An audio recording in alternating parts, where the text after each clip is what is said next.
Good morning બાળકો, જય શ્રી કૃષ્ણ. ધોરણ 9માં આપણે ફિઝિક્સ, કેમેસ્ટ્રી અને બાયોલોજી ત્રણ વિભાગની અંદર બબે ચેપ્ટર કમ્પ્લીટ. જે કેમેસ્ટ્રીમાં તમારે 5 લેસન છે. થોડા આગળ વધતા જઈશું આપણે. તો અત્યારે જે ફિઝિક્સનો લેસન છે, બળ અને ગતિના નિયમો કહેવાય છે. બળ અને ગતિના નિયમો જે કે તમે ધોરણમાં કદાચ 8ની અંદર શીખ્યા હશો કે ગતિ શું છે, અને એમના પહેલા પણ આપણે 8મું ચેપ્ટર શીખ્યા છે ગતિ એટલે શું. આપણે વાત કરી હતી ગયા ચેપ્ટરમાં, હમણાં જ થોડા સમય પહેલા જ આપણે આ ચેપ્ટર લીધું છે. ગતિ શું છે, હવે એમના નિયમો શું છે એ આવશે. તો પેલું બળ અને ગતિના નિયમો એટલે કે first and law of motion. બહુ સરસ ચેપ્ટર છે 9th ધોરણની અંદર. એટલે આપણે વ્યવસ્થિત જોવાનું. બળ આપણે એમ સાદી ભાષામાં તો સમજીએ કે બળ કોને કહેવાય છે કે કોઈ પણ વજનને ઉચકાવવા માટે આપણે જે શક્તિની જરૂર પડે એટલે કે બળ.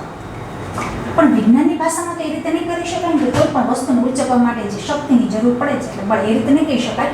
પરંતુ બળ કોઈ પણ પદાર્થને બાહ્ય બળ લગાડવામાં આવે ત્યારે તે પદાર્થોની અંદર જે શક્તિ, ઉર્જાની જરૂર પડે છે બળ કહેવાય છે. સાદી ભાષામાં બળની વ્યાખ્યા આવી છે. આ તો હું તમને સમજાવવા માટે કહું છું કે બળ કોણ છે. બળ છે સદિશ રાશિ છે. રાશિ પણ મેં તમને બતાવી હતી, અદિશ રાશિ અને સદિશ રાશિ શું કહેવામાં આવે છે. આપણે વિગતવાર જોઈશું. આ બધું પ્રસ્તાવના છે. અને આમની અંદર પણ 9th ધોરણની અંદર પણ તમને મુદ્દાઓ આપ્યા છે કે કયા મુદ્દા આપણે લેવાના છે અને કયા મુદ્દા રદ કરવાના છે. આગળ હું કહેતી જઈશ.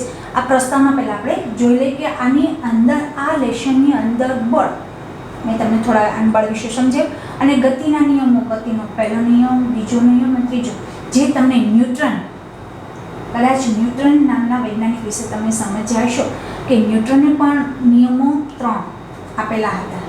જે ગતિના ગેલિલિયો, એમને પોતે એક ઢાળાવાળો રસ્તો કરી અને એમના ઉપર એને ગતિના નિયમો સાબિત કરાયા હતા. ઢોળાવવાળો રસ્તો કરી અને એમને ગતિના નિયમોનું સાબિતી કરી હતું ગેલિલિયો નામના વૈજ્ઞાનિકે.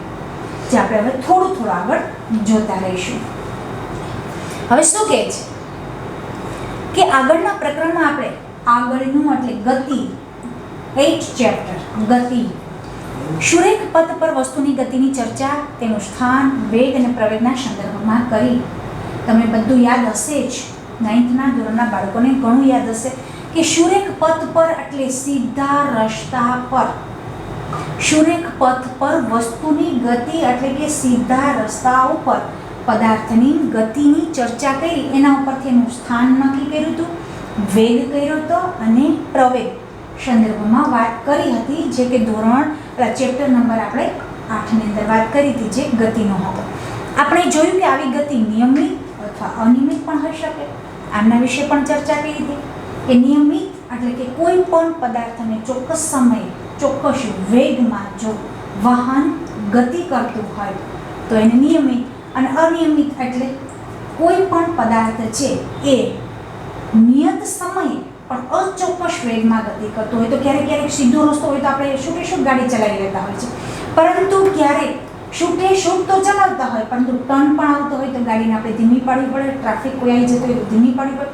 વચ્ચે કોઈ આવી જાય, અવરોધ આવી જાય તો ગાડી ધીમી પડે. અનિયમિત હોઈ શકે છે. પરંતુ હજી આપણે એ જાણ્યું નથી. આટલું આપણે ચેપ્ટર નંબર 8ની અંદર જોયું. પરંતુ હજી આપણે જાણ્યું નથી કે ગતિ માટેનું કારણ શું હોઈ શકે છે. જો હજી એવું કહેવા માંગે છે કે ગતિ થાય છે, ગતિ પોતાના સંદર્ભમાં છે એવું આપણે હજી નક્કી કરી શક્યા નથી. તો સમયની સાથે વસ્તુની ઝડપ કેમ બદલાય છે? શું બધા પ્રકારની ગતિમાં કોઈ ખાસ પરિબળ જરૂરી છે? આ બધા પ્રશ્નોનો જવાબ આ ચેપ્ટરની અંદર આપણે મેળવીશું. જો એમ હોય તો કયા કારણે આ પ્રકરણમાં આપણે બધી જ જિજ્ઞાસાઓને સંતોષવાનો પ્રયત્ન કરશું. આ બધા પ્રશ્નોનો જવાબ હવે આપણને આ ચેપ્ટરની અંદર મળી જશે. સદીઓથી ગતિ અને તેના કારણોએ વૈજ્ઞાનિકો તથા તત્વવેતાઓએ મૂંઝવણમાં રાખેલા હતા. ઘણા આમાં વૈજ્ઞાનિકો આપણે કેમ કહીએ છીએ, શિક્ષકો છે તો એક શિક્ષક આમ કે, એક શિક્ષક આમ કે, એક શિક્ષક અમને ટ્યુશનના શિક્ષકો તો મેડમ આવી રીતે સમ શીખવાડ્યો, તો વળે એમ બીજા એમ કે અમને તો સ્કૂલમાં આવી રીતે સમ શીખવાડ્યો છે. એવી રીતે વૈજ્ઞાનિકો છે કેટલા વર્ષો આ ગતિની મૂંઝવણમાં હતા. એટલે જમીન પર રાખેલ એક દડાને ધીમેથી ઠોકર મારતા તે હંમેશા ગતિશીલ રહેતો નથી. તમને બી ખ્યાલ છે કે દડાને ઠોકર મારો તો એ દડો છે એ સતત ગતિશીલ નથી રહેતો, એની ગતિ પૂરી થશે એટલે એ સ્ટોપમાં આવી જશે, સ્ટોપ થઈ જશે. આ પ્રકારના અવલોકનો દર્શાવે છે કે કોઈ વસ્તુ સ્થિર અવસ્થા તેની પ્રાકૃતિક અવસ્થા છે. રાઈટ, આપણે જોઈ શકીએ છીએ કે દડાની ત્યાં સુધી વેગ હશે, જ્યાં સુધી આપણે ધક્કો મારશું ને ત્યાં સુધી દડો થોડોક વેગમાં હશે, પછી એનો વેગ પૂરો થશે એટલે એ સ્ટોપ થઈ જશે, સ્થિર થઈ જશે. કોઈ વસ્તુ સ્થિર અવસ્થામાં છે તેની પ્રાકૃતિક અવસ્થા. જ્યાં સુધી ગેલિલિયો ગેલિલી અથવા આઇઝેક ન્યૂટન, મેં થોડી કમથી માહિતી તમને આપી હતી કે ન્યૂટન અને ગેલિલિયો, ન્યૂટનના 3 નિયમો અને ગેલિલિયાએ ગતિ વિશે આપણને માહિતી આપી. ગેલિલિયાએ ગતિ વિશે માહિતી આપી અને ન્યૂટને ગતિના નિયમો વિશે માહિતી આપી. એટલે આઇઝેક ન્યૂટન બંને વૈજ્ઞાનિકો છે.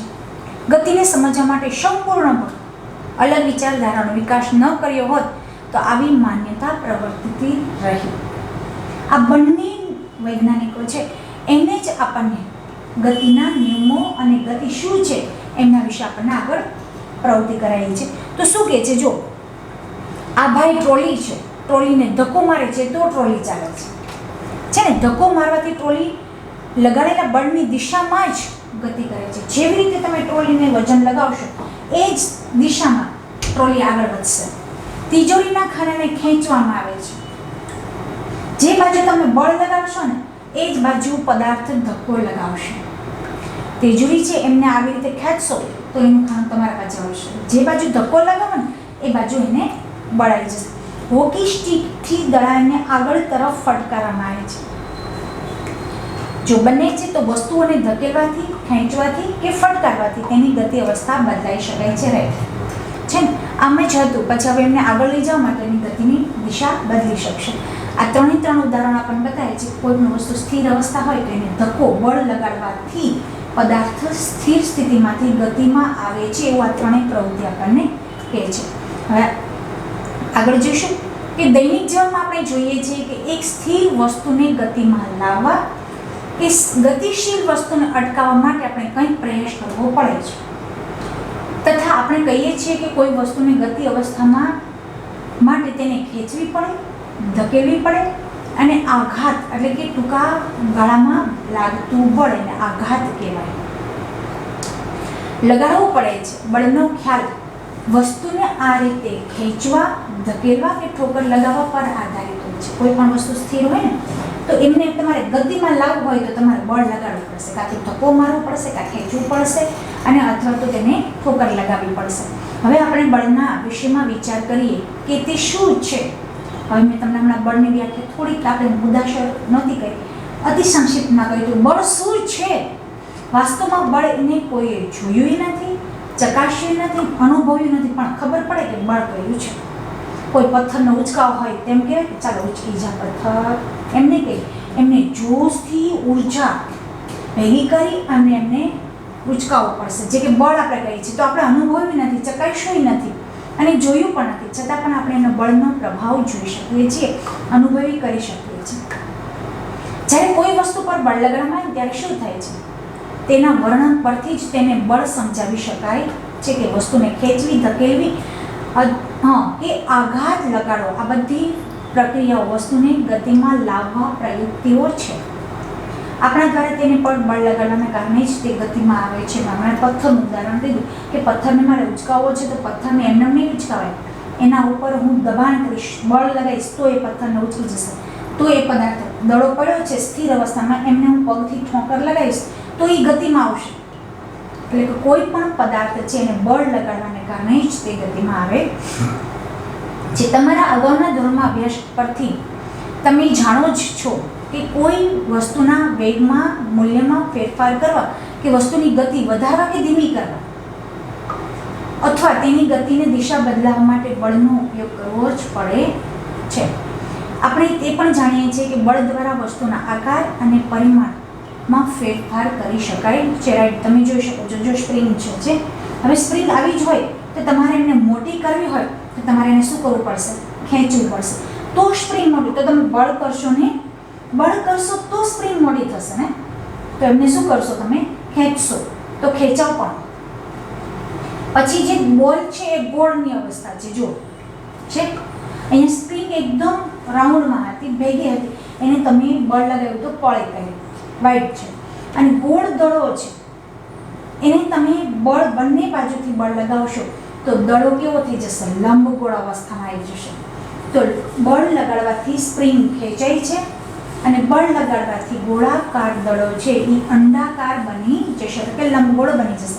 આ એ બળના ઉદાહરણો છે.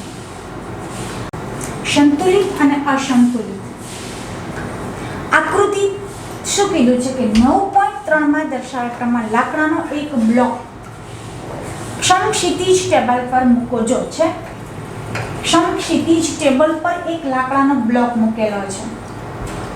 આકૃતિમાં દર્શાવ્યા પ્રમાણે બે દોરીઓ x અને y બ્લોકના સામસામેના છેડાઓ સાથે જોડેલા છે. જો જોઈ શકો છો, જો x અને y આ બ્લોક છે, આ સમક્ષિતિજ ટેબલ છે અને એ બ્લોક ઉપર તમને બે છેડા વચ્ચે x અને y દોરીઓ બાંધેલી છે. ખેંચીને આ બ્લોકને જમણી બાજુ ખસવાની શરૂઆત કરે છે. છેડાઓ જોડેલા છે અને હવે જો આપણે બળ લગાડીએ ને તો દોરી x ને ખેંચીએ. હવે શોર્ટકટમાં બતાવી દો શું કહેવા માંગે છે. જો પહેલું કે તમે એક ટેબલ લો, પછી ટેબલ ઉપર એક નાનકડો લાકડાનો ટુકડો અથવા તો લોઢાનો ટુકડો મૂકી શકો છો. પછી બંને બાજુ દોરી બાંધી દો. જો તમે એક બાજુ ખેંચશો ને તો એ બ્લોક આખો તમારી બાજુ આવી જશે, પરંતુ જો ઓલી બાજુથી ખેંચશો તો એ બ્લોક તમારી બાજુ આવી જશે. પરંતુ બંને બાજુથી ખેંચવામાં આવે તો આ પ્રવૃત્તિ એમ કહેવામાં આવે છે કે જો આ બ્લોક છે એ બંને બાજુથી દોરી ખેંચવામાં આવે તો પદાર્થ છે એ પોતાની મૂળ અવસ્થામાં જ રહેશે, એક બાજુ પોતાનું બળ લગાડશે નહીં. એક બાજુ ખેંચો તો એનું વિરુદ્ધ દિશામાં જશે. હવે હું તમને એમ જ સમજાવું કે ખેંચીએ તો બ્લોક જમણી બાજુ ખસવાની શરૂઆત કરે છે, ડાબી બાજુ ખેંચો તો ડાબી બાજુ ખેંચવાની શરૂઆત કરશે. તે જ રીતે દોરીને y બાજુ ખેંચવામાં આવે તો ડાબી બાજુ ખેંચે. પરંતુ એ બ્લોક બંને બાજુ સમાન પણ ખેંચવામાં આવે તો બ્લોક ગતિ કરતો જ નથી. આ પ્રકારના બળોને શું કહેવાય છે? સંતુલિત. એટલે કહેવાનો અર્થ શું થાય કે કોઈ પણ પદાર્થ પર બાહ્ય બળ જો લગાડવામાં આવે તો પદાર્થ મૂળ સ્થિતિમાં જ રહે છે, નથી આ બાજુ જતો નથી આ બાજુ જતો, પોતાની મૂળ સ્થિતિમાં રહે ને એટલે એને સંતુલિત બળ કહેવાય. યાદ રાખવા માટે શું કહેશું કે કોઈ પણ પદાર્થને જો બાહ્ય બળ લગાડવામાં આવે તો તે પદાર્થની અંદર કોઈ પણ ફેરફાર થતો નથી. એ પદાર્થને શું કહેવાય? સંતુલિત બળ. જે વિજ્ઞાનની ભાષામાં શું કહે છે કે કોઈ પણ બે પદાર્થ છે એને જો કદાચ બળ લગાડવામાં આવે તો તે પદાર્થ છે એ કોઈ પણ દિશામાં ગતિ કરતો નથી, એને સંતુલિત બળ કહેવાય છે. પણ આપણી ભાષામાં આપણે જ વાપરવાનું કે કોઈ પણ પદાર્થને જો બાહ્ય બળ લગાડવામાં આવે તો તે પદાર્થની અંદર કોઈ પણ ફેરફાર થતો નથી.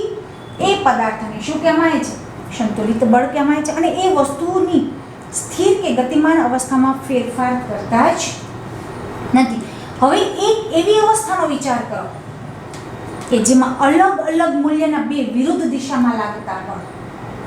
જો શું કહે છે કે જેમાં અલગ અલગ મૂલ્યના બે પરસ્પર વિરુદ્ધ દિશામાં લાગતા બળો દ્વારા બ્લોકને ખેંચવામાં આવે તો આ કિસ્સામાં બ્લોક વધારે મૂલ્ય ધરાવતા બળની દિશામાં જ ગતિ કરે છે. હવે એક માણસ સમજી લો કે આમ ઊભો છે, બરાબર? એક ઉદાહરણ સરસ આપું તમને આમનું. એક માણસ ઊભો છે, હવે એક બાજુ પતલા એવા ભાઈ છે, એક બાજુ જાડા એવા ભાઈ છે, બાળક છે અને એક બાજુ મોટી અવસ્થાના છે. હવે બે બાજુથી મને ખેંચશે તો હું કોની બાજુ જઈશ?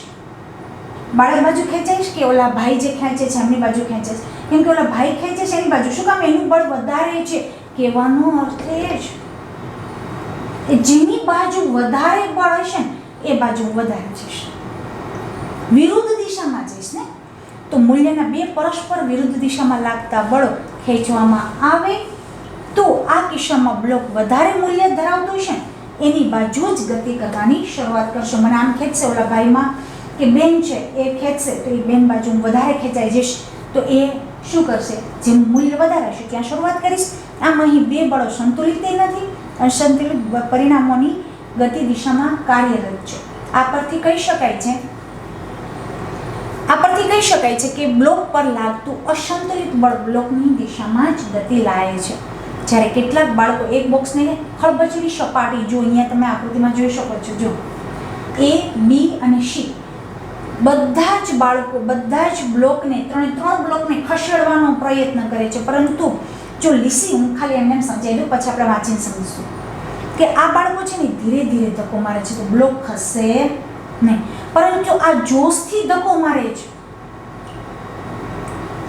તો થોડું બળ આમ કરે છે, બળ સામે કરે છે. જો અહીંયા એરો આપ્યો છે આમ, તો એ પદાર્થ છે જો લીસો હશે તો વધારે બળ લાગતા એ પદાર્થ ખસી જશે.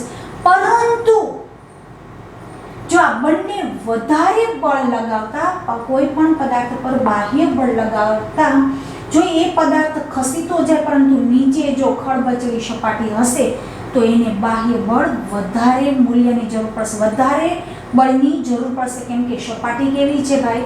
ખળબચડી છે, એટલે ઘર્ષણ બળ લાગશે અહીંયા, રાઈટ? હવે એમના પછી આપણે આ બધી જ પ્રવૃત્તિ વિગતવાર જોશું કે ખસેડવામાં આવે તો શું થશે.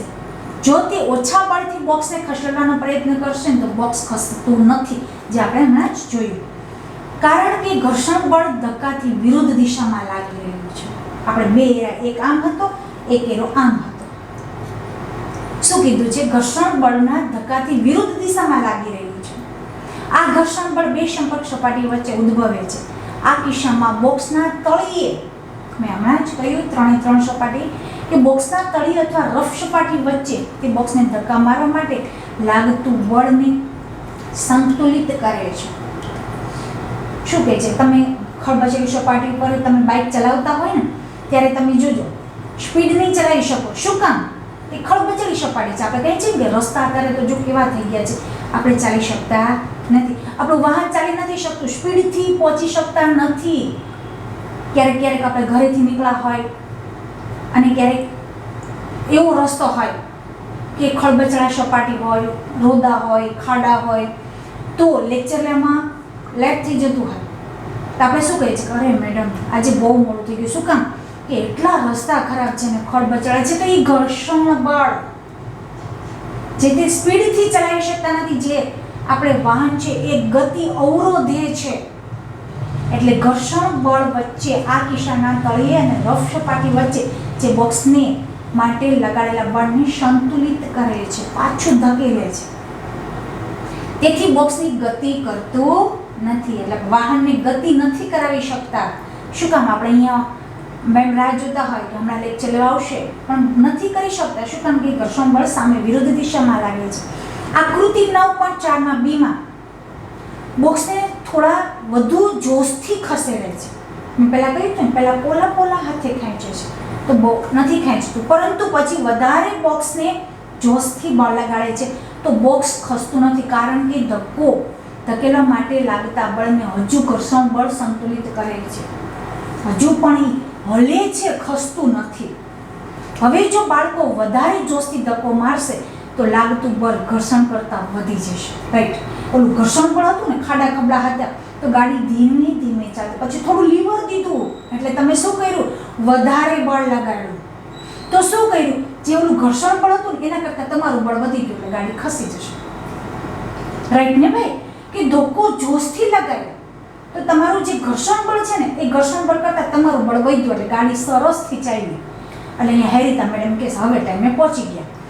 જોશથી ધક્કો મારતા લાગતું ઘર્ષણ બળ વધી ગયું, તમારી ગાડી સ્પીડથી ચાલ્યું. કેમ કે તમે એકદમ લીવર દીધું, ગાડી સ્પીડથી તમે અહીંયા ટાઈમસર પહોંચી ગયા. એટલે આ બાળકોએ જોશથી ધક્કો લગાવ્યો એટલે જે ઘર્ષણ બળ હતું ને એમના કરતાં તમારું બળ વધ્યું એટલે એ પદાર્થ ખસી જશે. લાગતું બળ ઘર્ષણ બળ કરતાં વધી જશે. એને શું કહેવાય છે? અસંતુલિત બળ કહેવાય છે. અને તે બોક્સ ગતિ કરવાનું શરૂ કરી દેશે. થોડું સમજાણું હશે? હવે જ્યારે આપણે સાયકલ ચલાવીએ છીએ ને ત્યારે શું થાય છે? જ્યારે આપણે પેન્ડલ મારવાનું બંધ કરી દઈએ તો સાયકલ શું થઈ જાય? ધીમી પડી જાય. તો આપણને સ્કૂલે જઈએ છીએ એટલે આપણને ખબર જ છે કે સાયકલ ક્યારે ચાલે છે? કોઈ પેન્ડલ લગાવીએ ને ત્યારે સાયકલ ચાલે છે. બાકી પેન્ડલ મૂકી દો તો ફ્રેન્ડ્સ આગળ વયા જાય ને આપણે ધીમી ગતિમાં રહી જઈએ છીએ. આમ થવાનું કારણ ઘર્ષણ બળ ગતિની વિરુદ્ધ દિશામાં લાગે છે. જો સાયકલ તમે આમ ચલાવી છે ને તો ક્યારેક પેન્ડલ મારતા હશો ને ત્યારે ધીમું પડી જાય એટલે આપણી સાયકલ પણ સ્ટોપ થઈ જાય છે. સાયકલને ગતિમાં રાખવા માટે આપણે ફરીથી પેન્ડલ મારવાનું શરૂ કરવું પડશે, બાહ્ય બળ લગાડવું પડશે. આ પરિસ્થિતિ પરથી કહી શકાય કે કોઈ વસ્તુને સતત ગતિશીલ રહેવા માટે એને અસંતુલિત બળની જરૂરિયાત હોય છે. જો શું કહે છે, કોઈ પણ પદાર્થ છે, દાખલા તરીકે તમારે સાયકલ સતત ચલાવી હોય ને તો એને સતત પેન્ડલ મારતું રહેવું પડશે, તો જ તમારી ગાડી છે એ સ્પીડમાં ચાલશે. તમારી સાયકલ છે એ સતત ચાલતી રહેશે, બાકી તો તમારો વેગ અવરોધાઈ જશે. તો કહેવાનો અર્થ છે કે કોઈ પણ વસ્તુને સતત જો ગતિશીલ રાખવું હોય તો એના પર કયું બળ લગાડવું પડશે? અસંતુલિત બળની જરૂર પડશે. થોડી વાર પેન્ડલ મારવું પડશે. જો કે હકીકત સદંતરે ખોટી છે. કોઈ વસ્તુ જ્યારે અચળ વેગથી ગતિ કરતી હોય ને, અચળ એટલે વધતુંય નથી ને ઘટતુંય નથી, ત્યારે વસ્તુ પર લાગતું બળ, ધક્કારૂપી બળ અને ઘર્ષણ બળ સંતુલિત જ છે.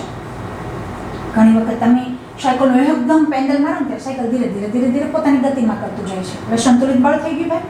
તથા તેની કોઈ ચોક્કસ બાહ્ય બળ લાગતું નથી. ધીરે પછી પેન્ડલ ઘણા નતા એકદમ આમ આગળ બહુ ઓલા કહે ને, તમે શું કહો એમને, આમ ઓવર થતા હોય, એકદમ પેન્ડલ મારીને પછી એ ધીરે ચાલ્યા જતા હોય.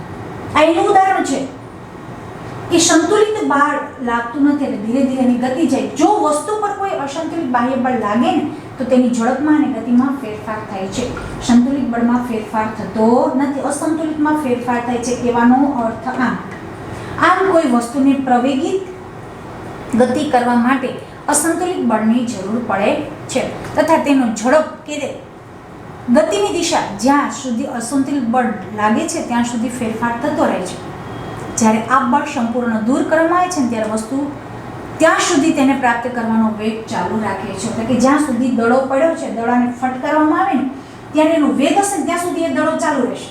પરંતુ એનો વેગ ગતિનો પૂરો થશે ને દડો શું થઈ જશે? સ્થિર અવસ્થામાં આવી જશે. હવે આવશે ગતિનો પ્રથમ નિયમ.